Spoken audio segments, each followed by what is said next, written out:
रूसी क्रांति 1917 से जो है ये 3 प्रकार के न्याय प्रस्तावना में लिए गए। इसके बाद जब आप प्रस्तावना को पढ़ेंगे तो प्रस्तावना में स्वतंत्रता की बात है, प्रस्तावना में समानता की बात है।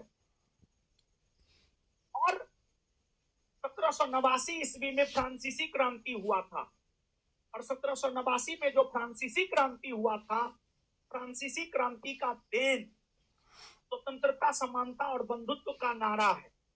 1789 में फ्रांसीसी क्रांति हुआ था, और 1789 में जो फ्रांसीसी क्रांति हुआ था, उस फ्रांसीसी क्रांति का देन है स्वतंत्रता, समानता और बंधुत्व का नारा। फ्रांसीसी क्रांति के दौरान ही स्वतंत्रता, समानता, बंधुत्व का नारा दिया गया था। और फ्रांसीसी क्रांति से प्रभावित होकर ही भारतीय संविधान की प्रस्तावना में स्वतंत्रता, समानता और बंधुत्व शब्द को शामिल किया गया। इसमें अगर हम लोग भारतीय संविधान की प्रस्तावना में देखें तो भारतीय संविधान की प्रस्तावना में 5 प्रकार की स्वतंत्रता की बात है। 5 प्रकार की स्वतंत्रता की बात है। जो 5 प्रकार की स्वतंत्रता की बात है: विचार, अभिव्यक्ति,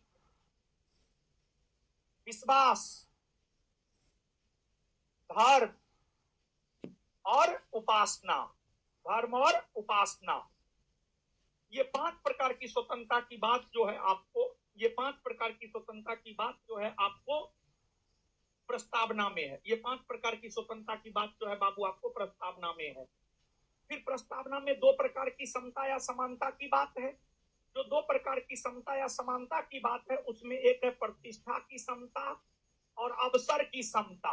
प्रतिष्ठा और अवसर की समता।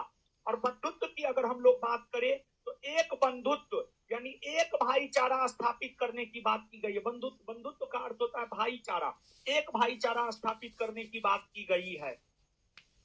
यानी हम सभी भारत के लोग, हिंदू, मुसलमान, सिख, ईसाई, बौद्ध, जैन, पारसी, सब आपस में भाई भाई हैं। तो एक बंधुत्व स्थापित करने की बात जो है बाबू आपको प्रस्तावना में की गई है। एक बंधुत्व स्थापित करने की बात जो है आपको प्रस्तावना में की गई है।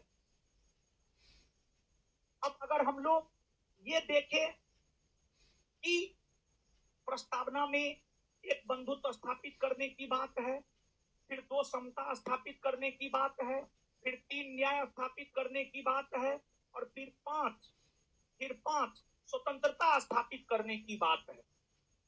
एक बंधुत्व, 2 समानता, 3 न्याय और 5 स्वतंत्रता। अगर हम इस रूप में देखें तो आंसर होना चाहिए, इस रूप में अगर हम लोग देखें